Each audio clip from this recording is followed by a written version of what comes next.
నా నమస్కారాలు తెలియజేస్తా ఉన్నాను. ఇవాళ జూబ్లీస్ నియోజకవర్గంలో యూసుఫ్గూడ డివిజన్లో 246 బూత్ లో నేను మా అభ్యర్థి అయిన గోపీనాథ్ సునీత గారు ఇవాళ ప్రచారానికి రావడం జరిగింది.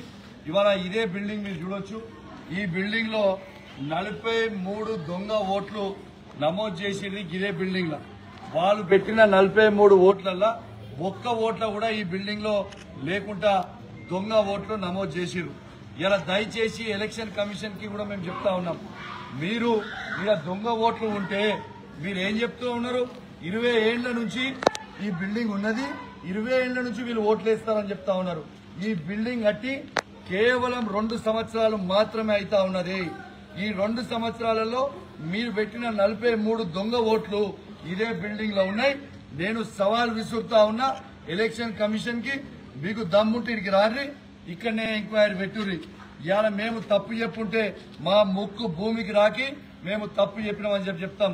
కానీ ఇట్లాంటి మీరు ఎట్లావు కాంగ్రెస్ ప్రభుత్వం, ఎట్లావు రేవంత్ రెడ్డి గారు ఈడ డిపాజిట్ కోల్పోబోతా ఉన్నారు.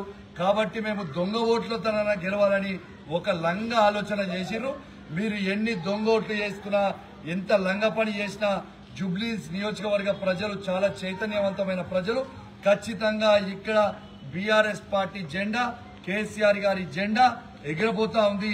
ఇవాళ గోపీనాథ్ గారి సతీమణి ఇవాళ సునీత గారు 50,000 పైన మెజారిటీతో గెలవబోతా ఉన్నారని చెప్పి సందర్భంగా తెలియజేస్తా ఉన్నాను. మళ్ళొక్కసారి ఎలక్షన్ కమిషన్ కి చెప్తా ఉన్నాం, మేము మళ్ళా ఫిర్యాదు చేస్తాం. మీకు ఆల్రెడీ మళ్ళా ఫామ్లతో సహా సబ్మిట్ చేస్తాం.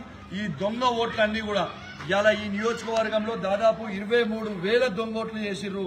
ఆ దొంగ ఓట్లు ఏ బిల్డింగ్ లో అయితే చేసిర్రో ఆ బిల్డింగ్ ముంగటిని నిల్చొని నేను చెప్తా ఉన్నాను, మీరు చేసింది తప్పు, బాజాబ్తు తప్పు అని చెప్పి సందర్భంగా తెలియజేస్తా ఉన్నాను.